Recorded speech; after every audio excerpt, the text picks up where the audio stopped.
This is the last sermon in our summer school series. We've been going to summer school this whole month. We started out and we went to art class, and we learned about being creative and that God designs on purpose. And then Pastor Emily took us to history class, and we learned that our testimony is important. And then last week we went to math class, and we learned that God gives us all kinds of math facts in his own God math way that kind of break the rules of math, but yet it still works. And so today we're going to science class.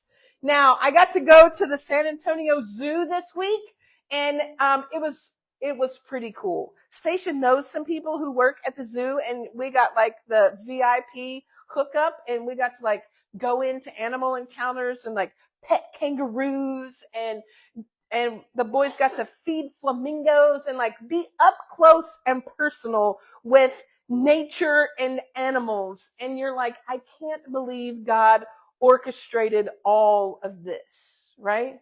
Like he understood when he created all of these animals what they were going to do. And that's part of what you learn in science, right? Is that there are laws that govern science.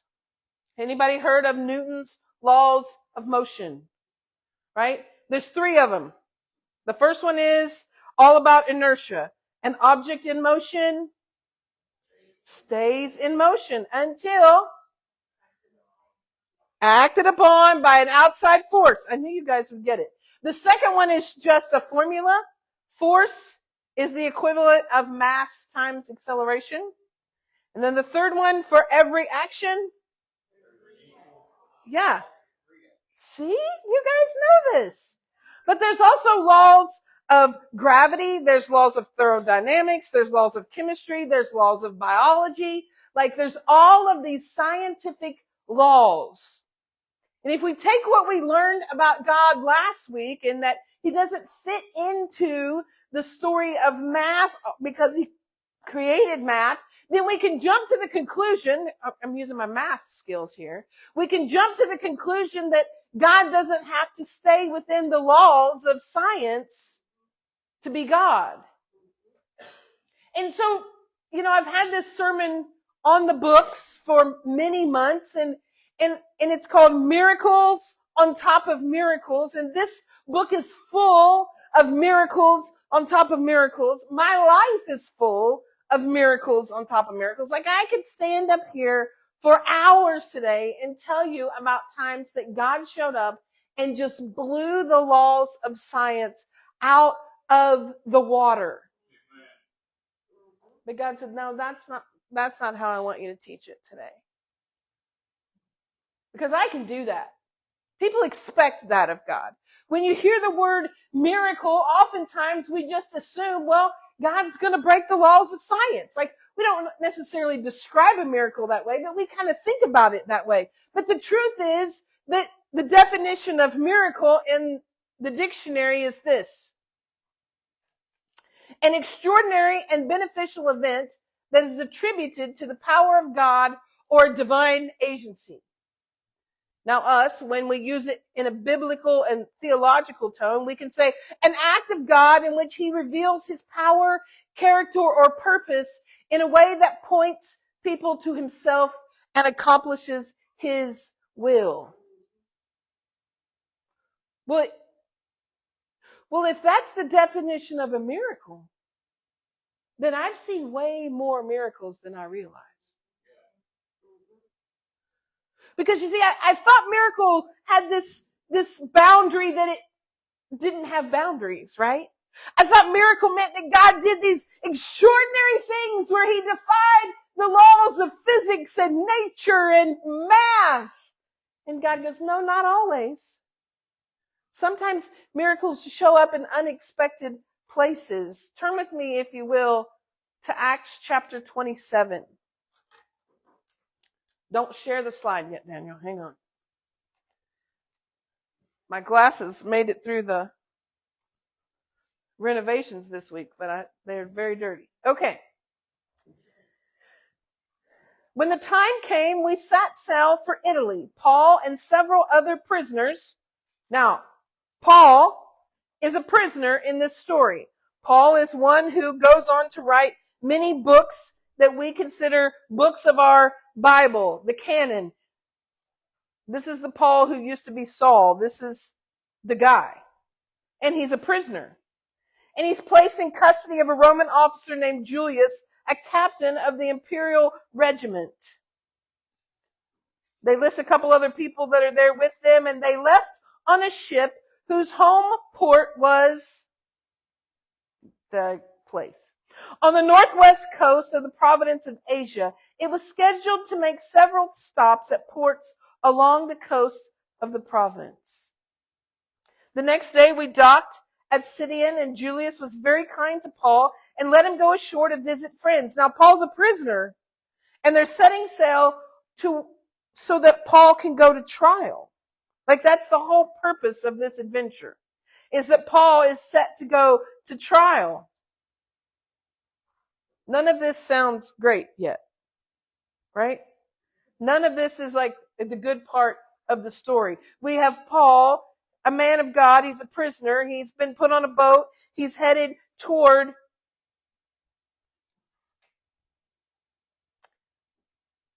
and yet we find that this man is being kind to him. He's letting him off to visit friends. This is the first miracle in the story that we wouldn't consider a miracle. This guy is the guard. He's the protector. He's the keeper. His job is to take this boat of prisoners from one place to another, and they dock someplace, and he looks at the prisoner and goes, "Hey, you want to get off here and see some friends?" What?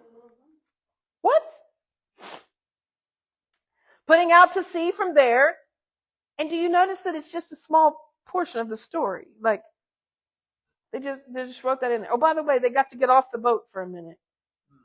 It's not the highlight of the story. We expect miracles to be these big stories that stop the show. Putting out to sea from there, we encountered strong headwinds that made it difficult to keep the ship on course. So we sailed north of Cyprus between the island and the mainland. Keeping to the open sea, we passed along the coast of several places to the province of Lycia, and there the commanding officer found an Egyptian ship from Alexandria that was bound for Italy, and he put us on board. So as this adventure is going, the captain realizes, oh, there's a shorter route. There's a way that I can offload these prisoners, so I'm going to put them on this Egyptian ship. We had several days of slow sailing, and after great difficulty, we finally neared. Now, the wind is so bad. This is what these people do for a living, is they sail ships. And this guy says, this wind is so bad, I don't want to take these prisoners all the way. I'm going to put them on this Egyptian ship. I'm going to let this Egyptian ship take them the rest of the way because I don't want to sail in this. They put them on the Egyptian ship, and it says that the wind was continually against them. So they sailed and sailed and sailed. Verse 8 says, we struggled along the coast with great difficulty. Finally, we arrived at Fair Havens. We had lost a lot of time, and the weather was becoming dangerous for sea travel because it was so late in the fall. I did some history research on this, and there were times in that period where the weather was so stressful that the fishermen knew, the sailors knew that there was a time that they just weren't going to be on the sea. And we're coming into that time. The laws of nature have governed themselves. We know that it's coming up on that time, and the storms keep coming. This man of God is in a boat. We expect a man of God to just be a story of miracle after miracle, and he's still in the storm. Does anybody feel that way today? I know I do. There's a couple miracles in my life that I completely expected to happen by the time I preached the sermon, and can I tell you, I'm still in the boat. I'm still in the middle of the storm. I don't have the answer that what I thought should have looked like a miracle hasn't happened, but maybe there's some lessons I need to learn. The weather had become dangerous for sea travel. Paul spoke to the ship's officer about it. Men, he said, I believe there is trouble ahead if we go on. Shipwreck, loss of cargo, and the danger in our lives as well. But the officer in charge of the prisoners listened more to the ship's captain and the owner rather than Paul. So Paul says, guys, I kind of got a feeling that if we keep going, this is not going to turn out very good. Now Paul's the prisoner on the ship. And the captain says, this is what I do for a living, buddy. And I get paid if I drop you off for your court trial. So you know what we're going to do? We're going to keep sailing. And sometimes God puts us in stories in our life where we're not the boss. That's hard. Travis and I had a conversation this week. We're both paid to be bosses. So when two bosses have a conversation, somebody doesn't get to be the boss.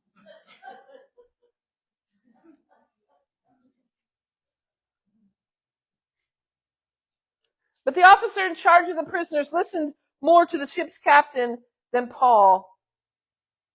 Since it had an exposed harbor and was a poor place to spend the winter, most of the crew wanted to go on to Phoenix, farther up the coast, and spend the winter there. At this point, they're not even trying to complete the voyage. They're just trying to get someplace to spend the turbulent time at sea. When a light wind began blowing from the south, the sailors thought they could make it. So they pulled up anchor and sailed close to the shore of Crete. But the weather changed abruptly, and the wind of the typhoon's strength burst across the island and blew us out to sea. I don't know if you have the kind of Bible I do, but my Bible has a little map. If you want to see it after church, I'll show it to you, right?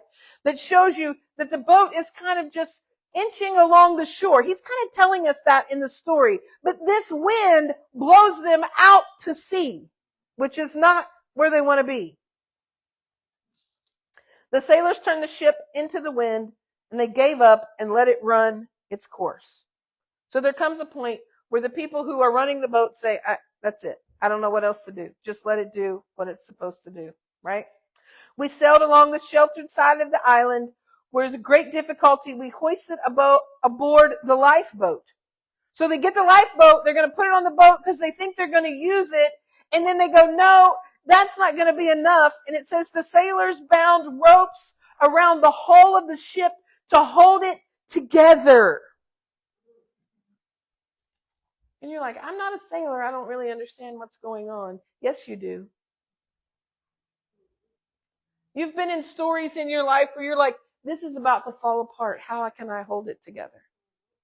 This is about to all go south. This is not at all what I planned. This doesn't look like I wanted it to look. And so you start looking at all of your resources and you say, well, I'll put a Band-Aid here and I'll put a Band-Aid here and I'll put a rope around and I'll try to hold it all together.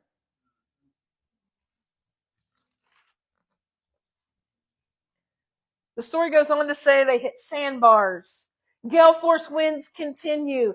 The crew starts to throw stuff overboard. Verse 20 says, a terrible storm raged for many days. Many days. This isn't an afternoon. This wasn't a 3-hour trip, right? It's not Gilligan's Island, right? This is days and days and days. It says it blotted out the sun and stars until at last all hope was gone. That means they had no idea even what day it was. That's how you navigate a ship in this time. They didn't have GPS. There was no global navigation.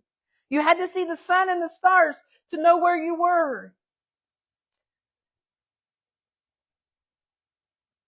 And remember, we think this is Paul. He should have this miracle. There should be this moment where God comes down and he calms the sea, or God comes down and he just plucks Paul out and sets him on dry land and he's a free man. Like those are the kind of miracles we expect in our life because we know God can do it. And sometimes God says the miracles don't look like you imagined. Verse 21 says, no one had eaten for a long time, and finally Paul called the crew together and says, men, you should have listened to me in the first place. We would have avoided all this damage and loss. That's just Paul being a man, right? Being a human, not just a man, right? But take courage. None of you will lose your lives, even though the ship will go down. Oh, that's comforting.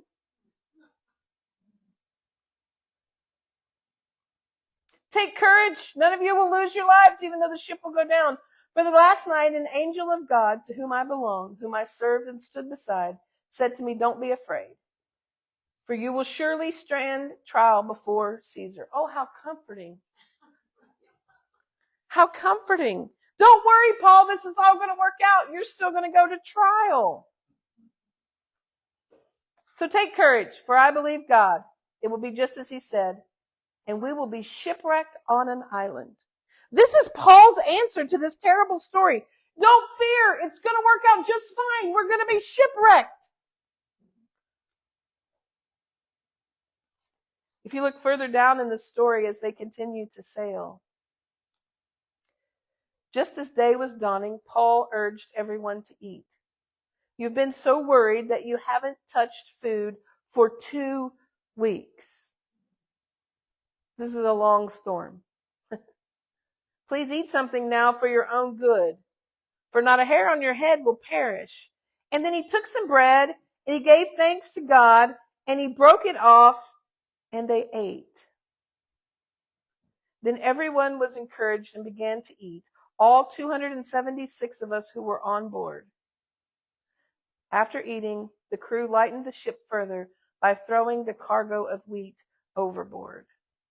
I wonder how many times we've read this story and we've read that part and we went, oh, they finally ate after 2 weeks. Folks, this is a miracle. It's kind of like the miracle of feeding the 5,000. It's kind of like the miracle of when things get extended. Paul took some bread and he fed 276 people all that they needed to fill up after not eating for 2 weeks. And yet it doesn't say, and the storm calmed and Paul fed everyone. It says in the middle of the storm, Paul finds a miracle. The miracle was so amazing that when it was over, the crew threw the wheat over. They said, if Paul can take one little loaf of bread and feed all of us, it doesn't matter how long we're here, we're not going to need this wheat.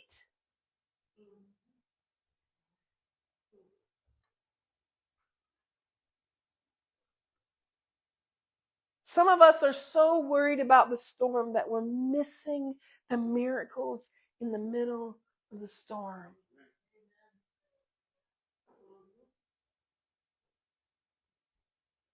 The story goes on, and just like Paul said, they shipwreck on an island. There is nothing exciting about a shipwreck. You would think that if this was Paul, the man of God, if he's going to pray for miracles, that God would say, and then Paul gently floated right where he should be. No, he shipwrecked. If you continue reading on the top of 28, I'm just going to throw this in here because it's so amazing. He shipwrecked, he builds a fire, a snake comes out of the fire and bites him. It says a venomous snake with fangs so deep that when it bit him, it hung onto his hand. And he just goes, knocks it off and keeps going. There's a miracle there.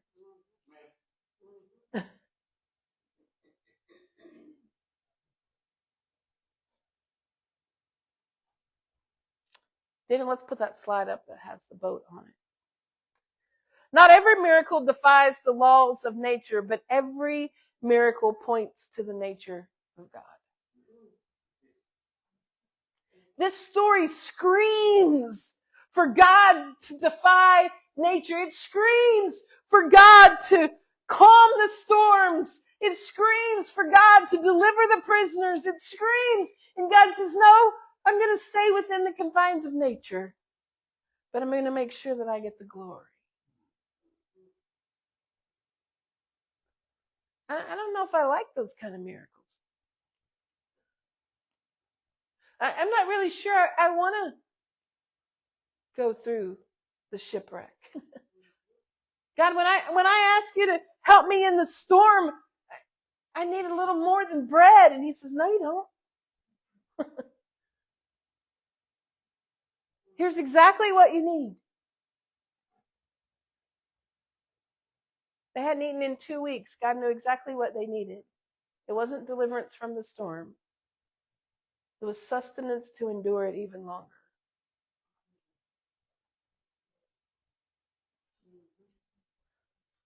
It's hard. It's not the answer I wanted. There's a story in my life right now that I want God to show up. I want deliverance to happen. I want things to change. God says, ride the storm. And I said, I don't like the storm. And he said, I didn't ask you if you like the storm. I'm going to provide everything you need in the storm. And when people say, how do you do it, Pastor Rachel? How do you? God.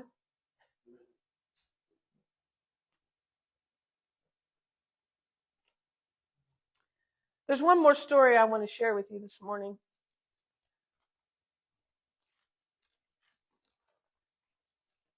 And every time I cry. So you're just going to have to bear with me. But I need you to see what God showed me this week in this story. In 2 Samuel chapter 9, we're in the story of King David. This is the David who killed Goliath. This is the David who was anointed when he was a baby. This is the David who was the warrior. This is the David who spent his entire teenage and young adult years in battle with Saul. And this is the David who fell with Bathsheba. This is the same David. And he's king, and he's been king for a while. And he starts to think about Saul, his arch nemesis. Now, one thing that we often don't connect the dots on is that David's best friend was his arch nemesis' son. That's a lot of S's. Did you keep up with me?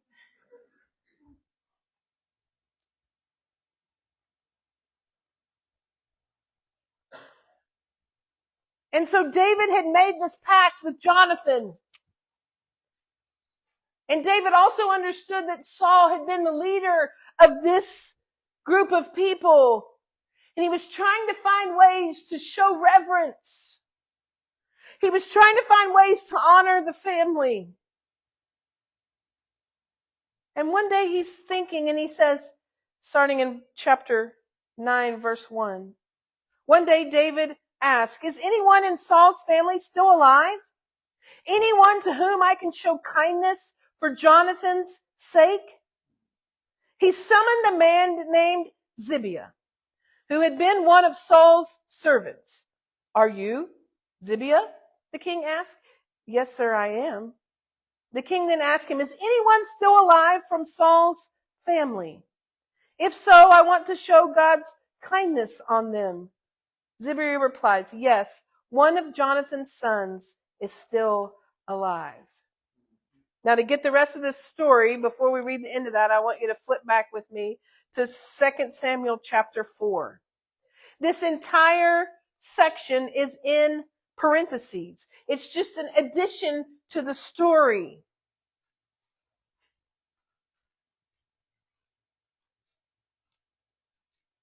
We're in 2 Samuel chapter 4, starting at verse 4. Saul's son Jonathan had a son named Mephibosheth. Yeah, poor guy. Elementary school was terrible for him. That was a whole lot of letters to learn how to write. And it says here that he was crippled as a child. He was 5 years old when the report came from Zeriel that Saul and Jonathan, his dad and grandfather, had been killed in battle. And when the child's nurse heard the news, she picked him up and fled. But as she hurried away, she dropped him, and he became crippled. That baby did nothing wrong. and yet life crippled him. A nurse doing what she only thought was right trips, and Mephibosheth becomes crippled in both feet. We're not exactly sure what that means, but it means that he is outcast for the rest of his life. Someone who had every right to be in line for the throne is pushed to the side because of someone else's mistake. We're back in chapter 9. And it says, yes, one of Jonathan's sons is still alive. He is crippled in both feet. Where is he? The king asked. In Lodabar, Zibiah told him, at the home of Michar, son of Amiel. So David sent for him and brought him. His name was Mephibosheth. He was Jonathan's son and Saul's grandson. And when he came to David, he bowed low to the ground in deep respect. Greetings, said David. Mephibosheth replied, I am your servant. Don't be afraid, David said. I intend to show kindness to you because of my promise to your father Jonathan. I will give you all the property that once belonged to your grandfather Saul, and you will eat here with me at the king's table. He bowed respectfully and exclaimed, who is your servant that you should show such kindness to a dead dog like me?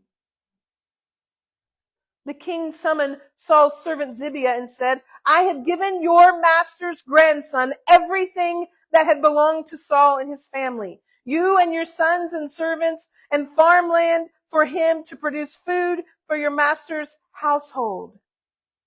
Do you see what's happened here? He's restored so much. David has said, you now get everything that your grandpa owned. This guy was the king.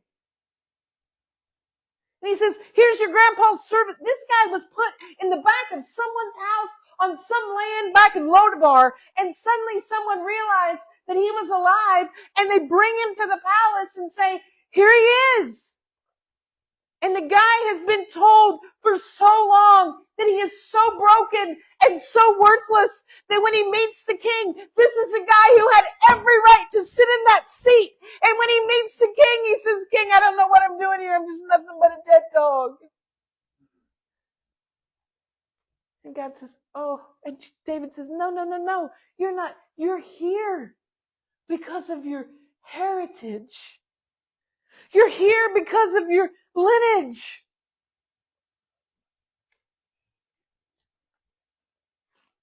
He sets up Saul's servants to start producing on the land. All of a sudden he has income, he has wealth, but you know what he doesn't have? Healed feet. I want a miracle, God. Someone hurt me. I want a miracle. God says, I'll give you a miracle. You're in my heritage. You're in my lineage. Everything that I have is yours.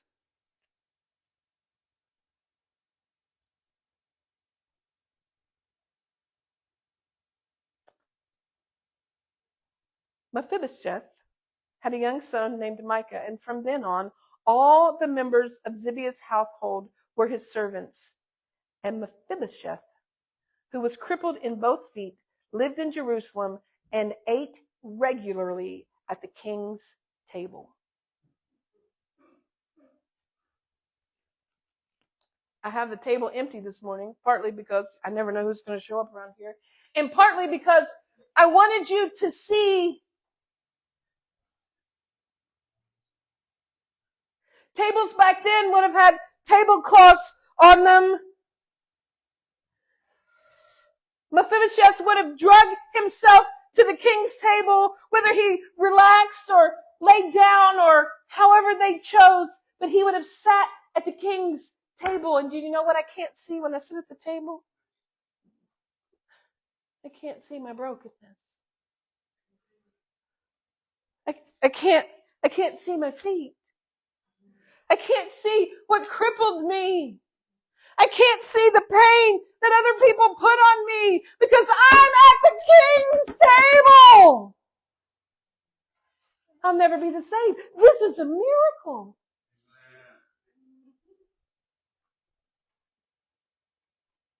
It's not the miracle I thought. I wanted God to come into the chef's story and say, and when he appeared in front of King David, miraculously, his feet were like new. We read stories where God does stuff like that all the time. And yet in this story, God says, the miracle here is that my table, my bounty, who I am, can cover your brokenness. I wonder how much of my life I've lost. I wonder how many times that I have missed the fact that I'm sitting at the King's table because I'm worried about the brokenness that I'm trying to hide. And God says, I've already got that covered. Literally. I've already got that covered. It's the same phrase, but a new picture.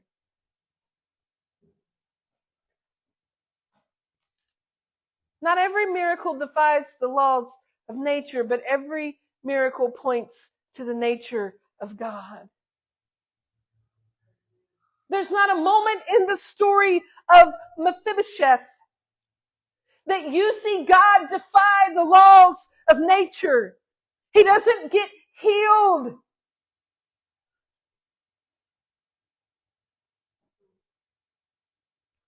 And yet this story is full of miracle after miracle. Someone who had been shunned is now sitting at the King's table. Not only that, God provided for him. He has income now. This is a guy who was relished to the back room of somebody else's house. And God says, oh, no, no, no.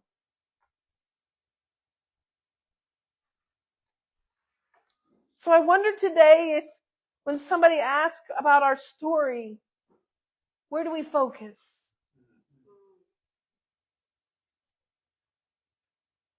Because all of these people could have told their story completely different.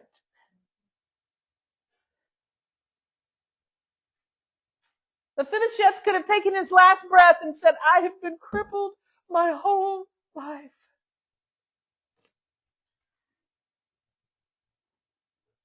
And instead, the last thing it says about him is he ate at the King's table.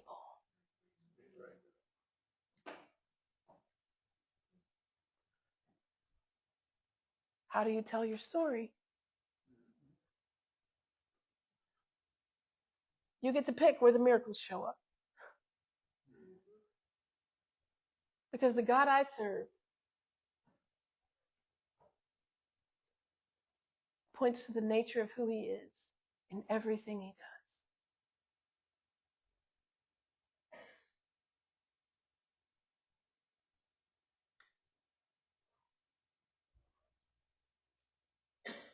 It's a lot, isn't it? It's kind of scary to think that maybe we missed some miracles.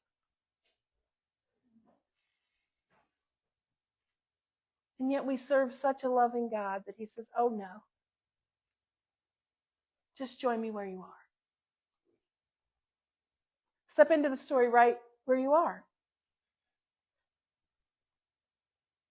None of these stories go back and revisit the past. I had to take you back to even tell you the story of how Mephibosheth was crippled. Nowhere in Paul's story does he talk about how he got there or what happened, or God will step into your story right where you are. And he will provide miracles on top of miracles, but they might not look like we thought. Because they're always going to point to the nature of who he is. Father, as we come to you this morning, we thank you for these moments. These moments where we can reflect on stories that maybe we didn't realize were miracle stories, and yet you're just all over them. There are miracles on top of miracles in these stories.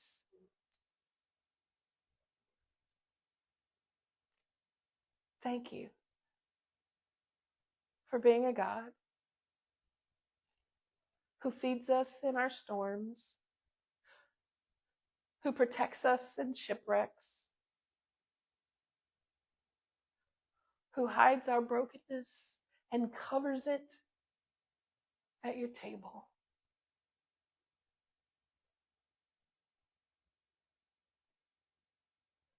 God, I'm sorry for all the times that I didn't see the miracles.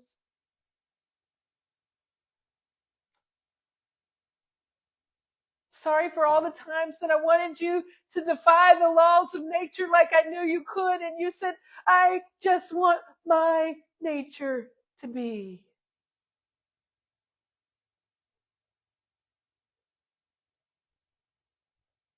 God, as you step into our story today, would we find miracle on top of miracles in the midst of it all? God, I love you so much. Amen.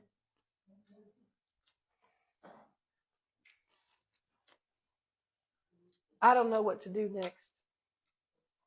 They have a song they can sing, or you can go home. I know me, I need to pray a minute. This is heavy. And it's okay. And so if you're ready to go, feel free to go home. I am going to ask Stacia and Miss Carolyn if they'll come and sing the last song that we had in the queue. And if you feel like praying, you can pray where you are. You can pray in your car. I'm going to pray at the altar this morning. I just feel like that's what I want to do.